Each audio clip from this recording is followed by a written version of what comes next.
sudah sering ditanya. Kunut teman-teman sekalian. Kalau imamnya kunut, antum kunut. Ini khilaf di antara Imam Ahmad dan Imam Syafi'i. Imam Ahmad mendhaifkan hadis tentang kunut subuh, Imam Syafi'i menghasankannya, gitu kan? Dan keduanya ulama besar nih. Duanya ulama besar. Dan pernah Imam Ahmad ditanya, waktu itu Imam Ahmad ini pernah jadi muridnya Imam Syafi'i ya. Setelah mereka jadi bubar, maksudnya bukan bubar, berpisah maksud saya ya, berpisah. Imam Syafi'i tinggal di Mesir, Imam Ahmad tinggal di Irak, maka murid-murid Imam Ahmad menjalankan banyak yang disampaikan oleh beliau sebagai fatwa. Lalu sempat muridnya bertanya, hai Imam, kalau kami sholat di belakang orang-orang yang madhab Syafi'i, apakah kami kunut? Kata Imam Ahmad, kalau kau tidak mau kunut, jangan ikut sholat. Artinya harus kunut. Hormatin orang itu, karena ini hadis masih diperselisihkan, tapi hadisnya ada. Beda hadis maudhu ya, hadis bohong, itu baru lain. Gitu kan? Tapi kalau antum mau ngamalin sementara antum sendirian, antum sholat, memang orang jamaah sudah faham, antum jadi imam, silakan, juga nggak masalah. Jadi orang bisa saling menghormati, gitu kan? Tapi yang jelas khusus untuk kunut yang tidak diperselisihkan adalah kunut witir. Ini sayangnya di Indonesia kita tinggalin, kita kalau terawih jarang kunut, biasanya 10 terakhir baru kita kunut.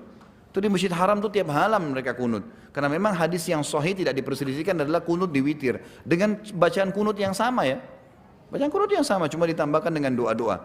Dan juga perlu kita luruskan sekalian, teman-teman sekalian. Ada sebagian orang yang menyebarkan kalau kunut itu di tengah-tengah harus menghilangkan suara. Ini sama sekali tidak ada panduannya. Jadi kunut baca-baca semua sekalian.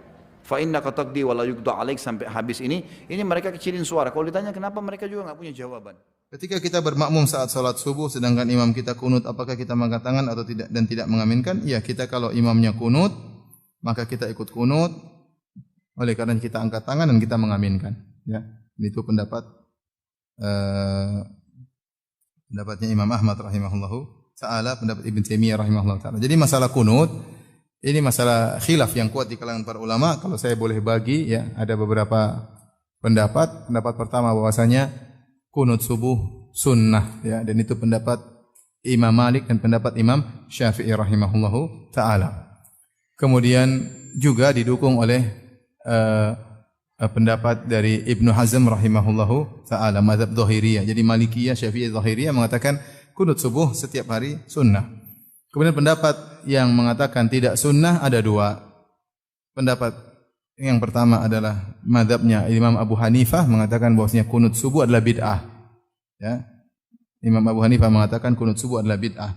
Adapun pendapat Imam Ahmad mengatakan kunut subuh tidak disyariatkan namun tidak disifati dengan bid'ah. Makanya Imam Ahmad mengatakan kalau ada yang kunut maka saya tidak cela. Kalau ada yang kunut subuh saya tidak cela. Bahkan Imam Ahmad berkata seandainya ada seorang kunut subuh tiap hari tapi mendoakan kebaikan bagi kaum muslimin dan mendoakan kecelakaan bagi orang-orang kafir, maka tidak mengapa meskipun tiap hari.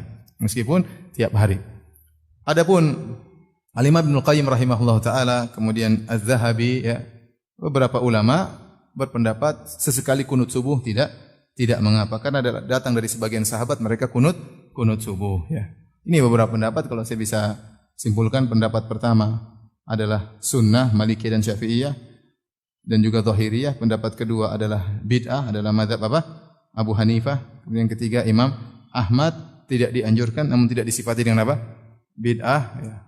Dan dia tidak mencela orang yang kunut subuh meskipun tiap hari.